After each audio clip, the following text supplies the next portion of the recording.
Welcome back to Mindspace, friends. We're memorizing 12 verses this year during the pandemic.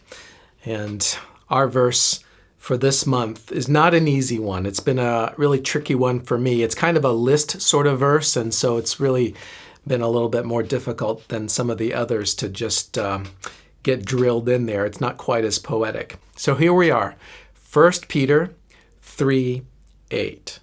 Finally, all of you, be like-minded, be sympathetic, love one another, be compassionate and humble.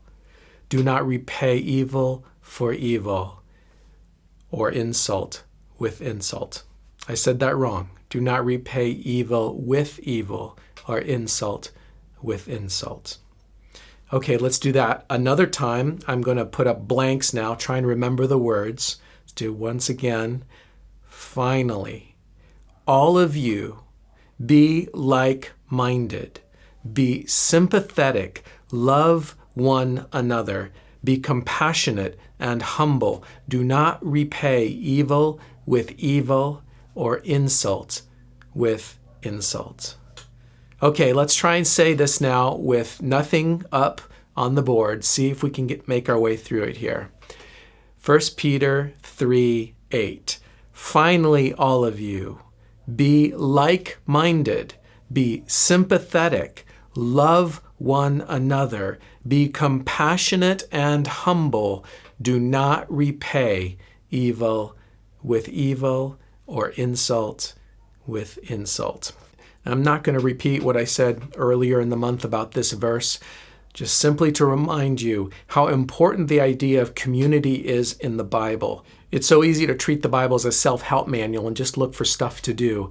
But this community concept is a theme that starts all the way back in the book of Genesis and it goes to the book of Revelation. And it is deeply woven into the idea of what the bride of Christ or his kingdom or the New Jerusalem, all of these different metaphors that the Bible uses for this coming kingdom and for God's own mind space.